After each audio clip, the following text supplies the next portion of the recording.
Welcome in, everyone. We're diving into the world of Russian mobile malware today. We've got a whole bunch of threat intelligence reports and articles here, and we're going to go deeper. Beyond the headlines, figure out how these attacks actually work, who's behind them, and what it means for, well, all of us. What I find really interesting about these cases is they give us a glimpse into how Russian cyber capabilities are evolving. You can see who they're targeting and the increasingly sophisticated techniques they're using. Yeah, let's break it down. A lot of the early activity we're seeing is focused on Android.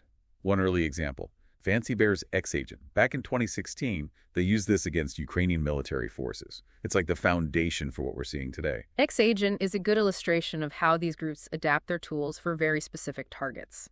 It's a bit like a digital Trojan horse hiding in plain sight. In this case, X-Agent was disguised as a legitimate Android app targeting Ukrainian artillery units, allowed them to gather intelligence about troop movements and positions. Wow. So even back then, they were already using seemingly harmless apps as weapons for espionage. Absolutely. This case really highlights how vulnerable we can be, even in a military context. Speaking of hiding in plain sight, our sources point to another example, Monocle. This one popped up in 2019. Developed by a Russian contractor called STC, it actually used Android accessibility services to spy on its victims. Monocle is a really concerning one because of its stealth. It operated in the background, stealing user data like PINs and passwords without raising any red flags. And the fact that it was developed by a private contractor, well, that raises some serious questions about the relationship between Russian intelligence and these private cyber capabilities. It's almost like they're outsourcing espionage, adds another layer of complexity. That's a chilling thought. But if we're talking about the evolution of tactics, we can't forget Sandworm right there linked to the GRU. And it seems like their tactics are constantly changing. Definitely. Sandworm is a prime example of a group that's always adapting. They're known for their aggressive and disruptive style. For instance, between 2017 and 2018, they launched several campaigns targeting South Korea and Ukraine. They even managed to sneak malicious apps onto the Google Play Store. Disguised as legitimate ones, I bet. Right, which just goes to show how dedicated they are to staying ahead of security measures, exploiting trusted platforms to spread their malware. Talk about playing the long game. Then, in 2023, we see infamous Chisel.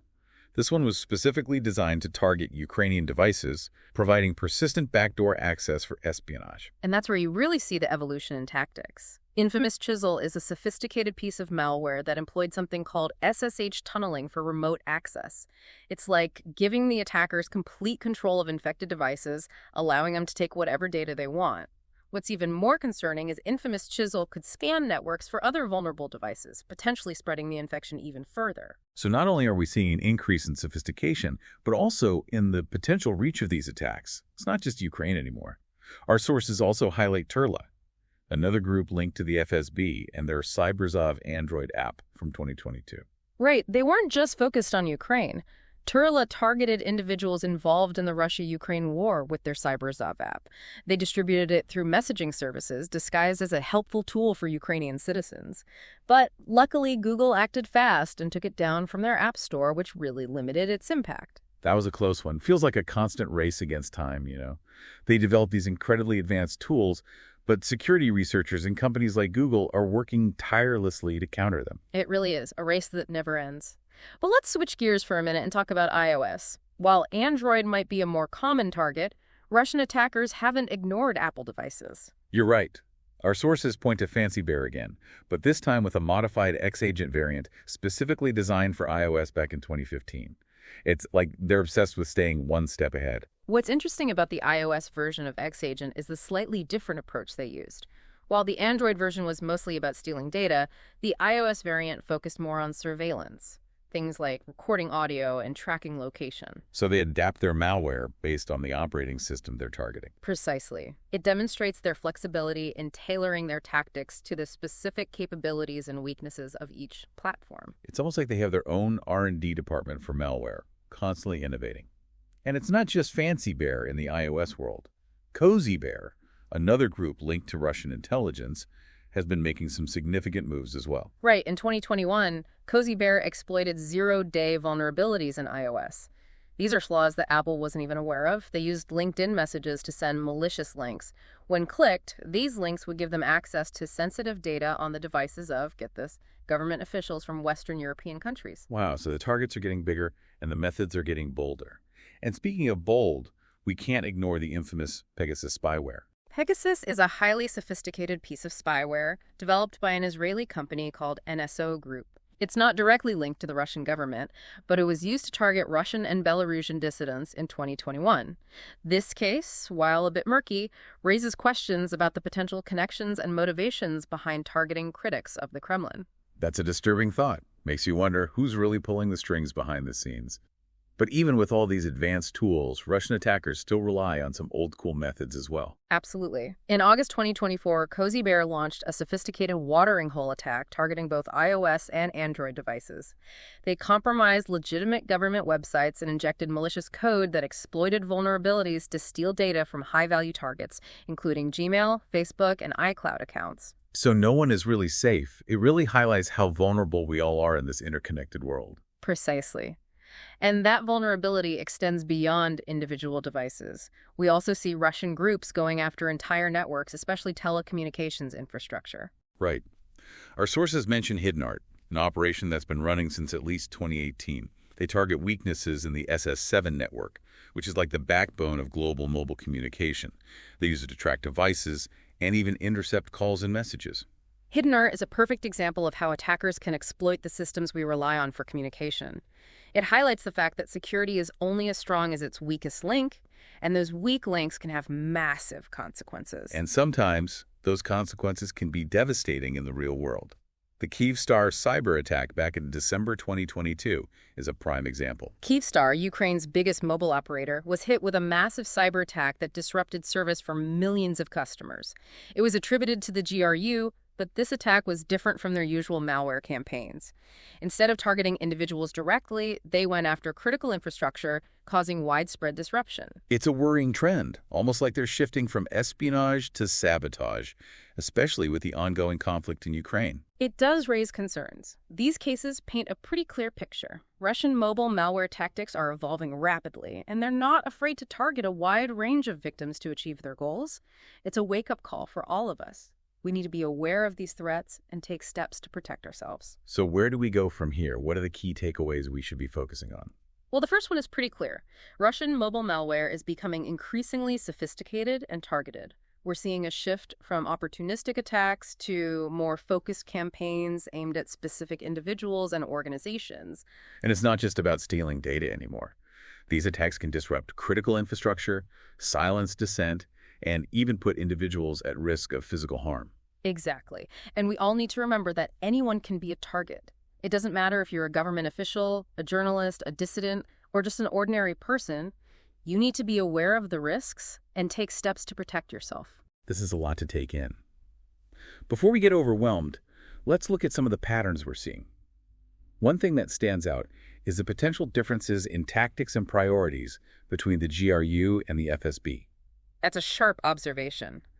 While both groups ultimately serve the interests of the Russian state, their specific roles and operational styles seem to influence their approach to mobile malware. The GRU, for instance, seems to be more focused on disruption and aggressive operations, while the FSB tends to favor a more subtle and targeted approach. It's interesting, almost like they're competing with each other in a way. And then there's the increasing use of private contractors, like we saw with Monocle. The use of private contractors is a concerning trend. It allows for a degree of plausible deniability, giving them access to specialized expertise while potentially circumventing international sanctions. It really blurs the lines between state and non-state actors in cyberspace. Exactly. And that has implications for attribution and accountability, making it much harder to track down the perpetrators and hold them responsible. So we're dealing with a complex and constantly evolving situation. What does this all mean for the average person? What can we do to protect ourselves in this new age of mobile threats? The first step is awareness. You need to understand the risks, be vigilant about the apps you install, the links you click, and the information you share online. Right. It's about being mindful of our digital footprint. Don't just blindly click on links in emails or download apps without thinking about it. What about updating our devices? That seems important. Keeping your devices updated is crucial. Software updates often include security patches that protect you from known vulnerabilities, so make sure you install them as soon as possible. So stay updated, be cautious, and stay aware. Those are the key takeaways for now. Absolutely. And we'll delve deeper into specific steps you can take to protect yourself in the next part of our deep dive. Stay tuned. We've been diving deep into the world of Russian mobile malware, uncovering how these attacks work and who's behind them. But let's shift gears now and talk about the impact. What are the real-world consequences of these attacks? The impact can be significant, both for individuals and for organizations. On a personal level, victims of mobile malware attacks might experience financial losses, identity theft, reputational damage, or even physical harm. It's a scary thought, like a digital violation of your privacy and security. Exactly. And for organizations, the impact can be even more severe.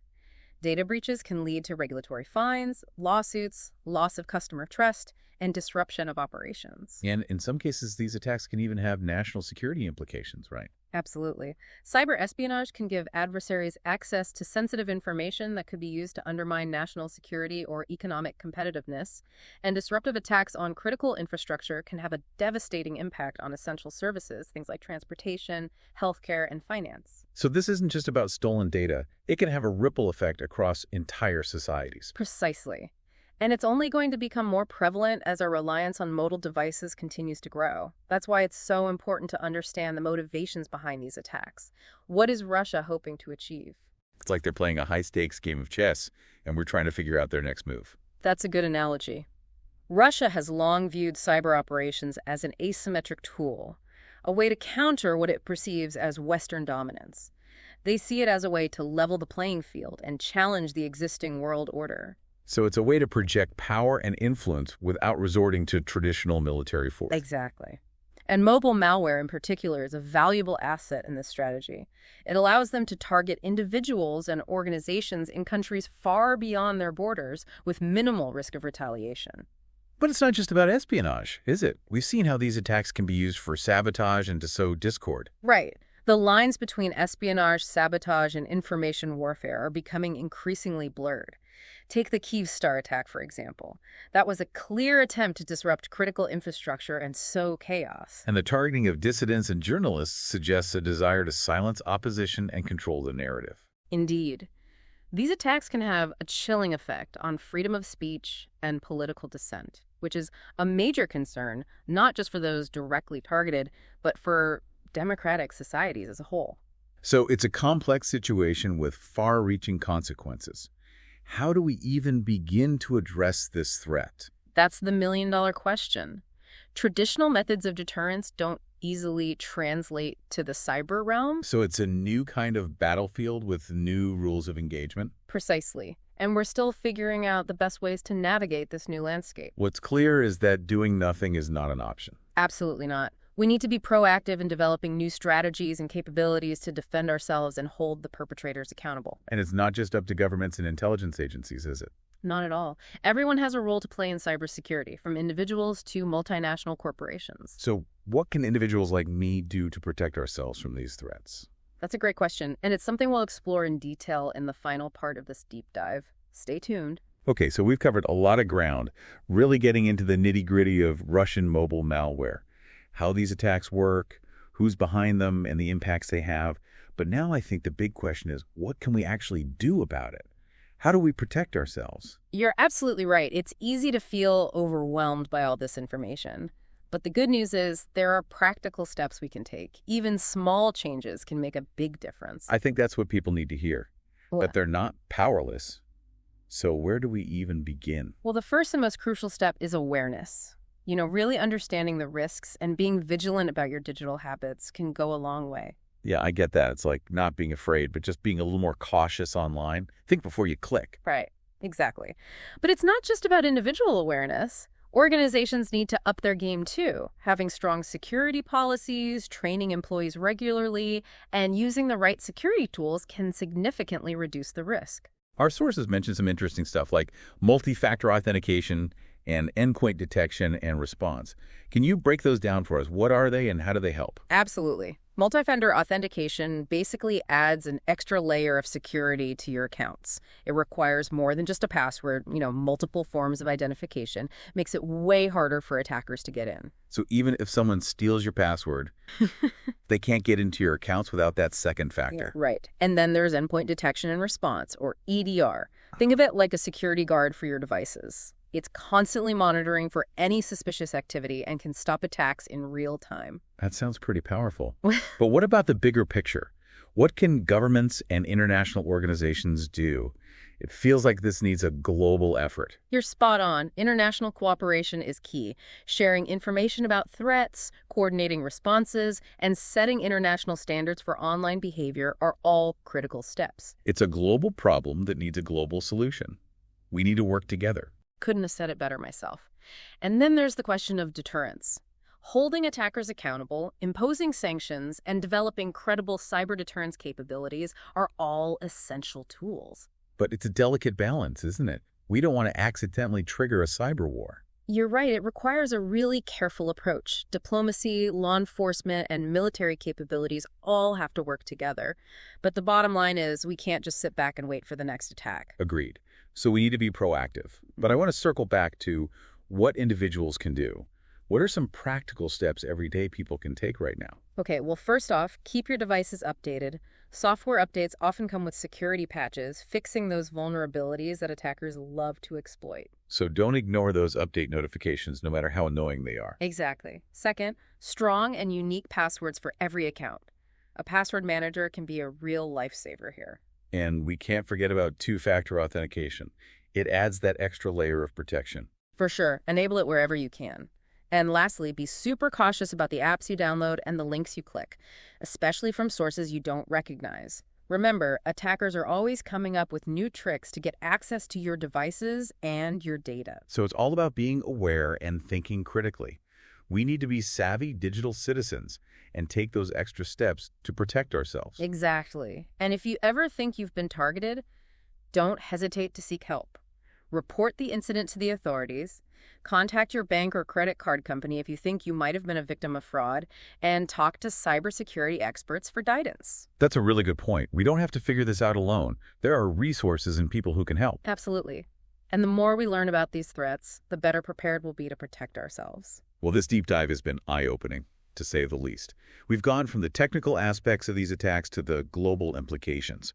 But ultimately, it's about empowering ourselves with the knowledge and tools to stay safe. Couldn't agree more. And to our listeners, the best defense is a good offense. Stay vigilant, stay informed, and stay ahead of the game. That's a wrap for this deep dive. Until next time, stay curious and stay secure.